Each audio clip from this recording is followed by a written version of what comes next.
Assalamualaikum warahmatullahi wabarakatuh. Kembali lagi pada pembelajaran sejarah. Kali ini kita akan membahas tentang awal pendudukan Jepang di Indonesia.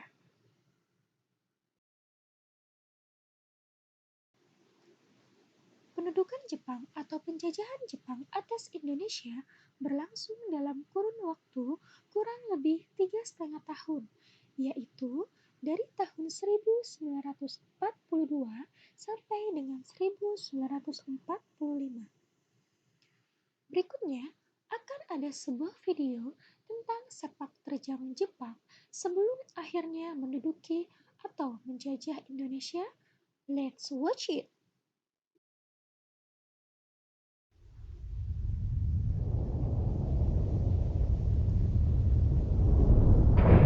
Pada September 1931, Jepang menginvasi Manchuria.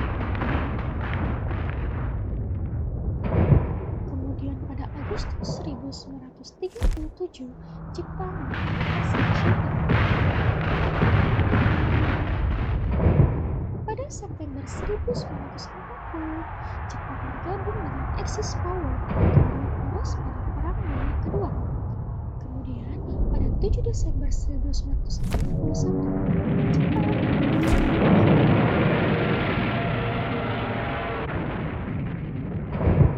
pada 8 Desember 1941, Jepang menyerang Malaya dan Filipina.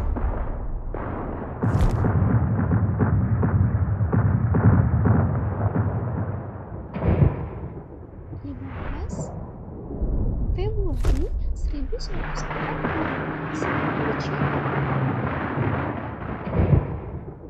7 Maret 1942, Jepang menangkap Lalu 8 Maret 1942, kedudukan Jepang di Hindia Belanda. Pada 9 April 1942, US menduduki Batam.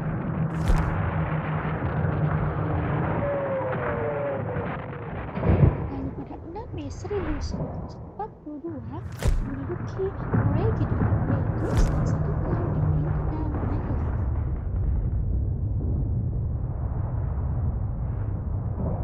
Kemudian 6 Mei 1942 ini adalah Kekaisaran Jepang.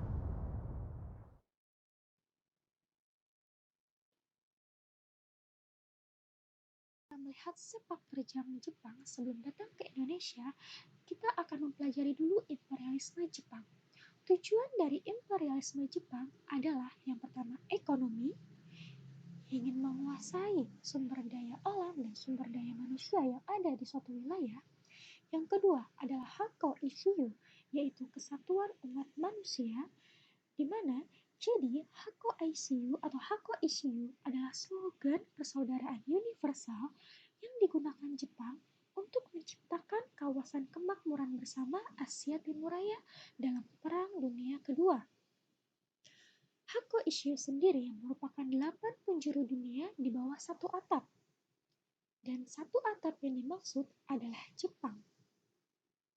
Menurut sejarahnya, tahun 1930 terjadi krisis ekonomi yang mengakibatkan depresi besar, sehingga Jepang hilang kepercayaan pada pemerintah sipil dan demokrasi versi barat. Kemudian, para penganut fasisme percaya bahwa ras Yamato atau suku Jepang adalah ras yang jauh lebih mulia dibanding dengan lainnya. Sehingga mereka merasa berhak meluaskan kekuasaan Jepang sampai ke negara lain. Lalu, timbullah paham atau semboyan Hakko Isshiu yang terus digunakan hingga Perang Dunia Kedua. Yang ketiga, cita-cita Asia Timur Raya. Mengapa Jepang bercita-cita ingin menjadi pemimpin di Asia Timur Raya? Yang pertama adalah Jepang isyaf benar akan panggilannya untuk menjadi pemimpin di Asia. Dan yang kedua adalah Jepang merasa dirinya kuat untuk berhadapan dengan kekuasaan Barat atau kekuatan Barat yang besar di Asia Pasifik.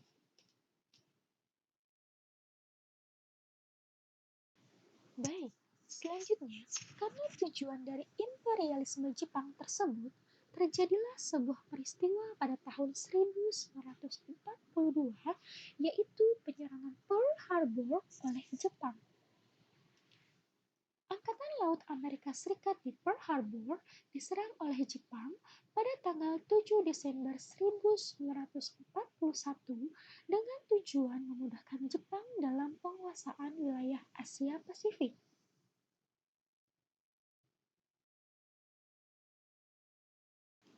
Setelah Jepang menyerang Pearl Harbor, kemudian di tahun 1942 Jepang mendatangi Indonesia. Pendaratan Jepang diawali dengan dikuasainya Tarakan tanggal 11 Januari 1942 yang diikuti oleh kota-kota lain seperti Balikpapan, Pontianak, Samarinda, dan Banjarmasin. Alasan Jepang pertama kali mendarat di Tarakan, Kalimantan adalah karena pada saat itu Tarakan, Kalimantan merupakan salah satu kota di Indonesia yang memiliki kekayaan akan minyak bumi. Selain itu, Tarakan juga penghasil bahan mentah bagi industri dan mesin-mesin perang negara-negara Eropa yang dengan kekayaan tersebut dapat Jepang manfaatkan sebagai kebutuhan bahan bakar seperti pesawat untuk menghadapi Perang Asia Pasifik pada saat itu.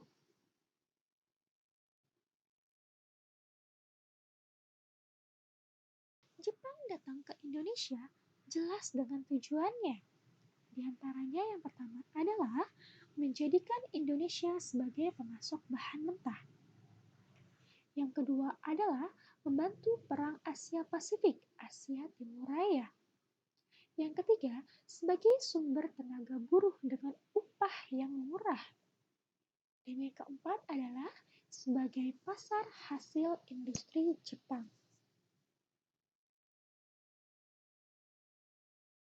Selanjutnya, kita akan mengetahui sambutan bangsa Indonesia terhadap Jepang. Kedatangan Jepang pada awalnya mendapat sambutan hangat dari rakyat Indonesia maupun dari tokoh nasionalis.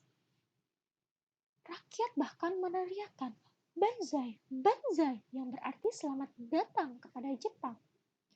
Jepang berdalih menyatakan diri sebagai saudara tua Asia. Dan tokoh nasionalis pun menyambut hangat kedatangan Jepang. Dengan penyambutan hangat tersebut, pemerintah Jepang mendapat dukungan dari tokoh nasionalis yang diharapkan akan mendapatkan dukungan massa demi kepentingan Jepang pastinya.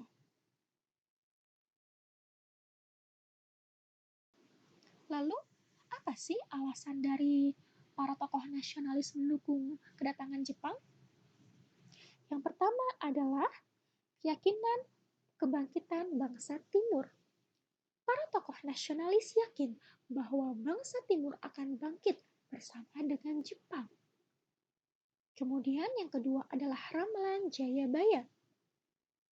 Ramalan Jayabaya adalah ramalan tentang keadaan Nusantara di suatu masa yang akan datang.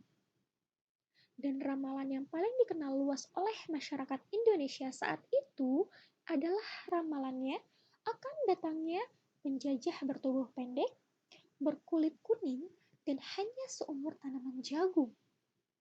Penjajah tersebut kita yakini adalah bangsa Jepang yang kemudian menduduki Indonesia kurang lebih 3,5 tahun. Alasan yang ketiga adalah adanya janji kemerdekaan dari Jepang. Dan yang keempat, pada zaman penjajahan Belanda, kaum nasionalis selalu ditekan.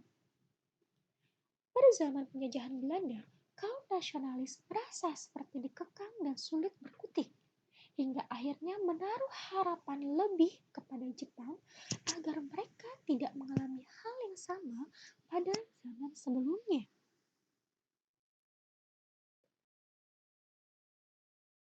Beberapa hal yang menjadi pembahasan kita pada kali ini. Terima kasih atas perhatiannya. Salam Jasmira. Wassalamualaikum warahmatullahi wabarakatuh.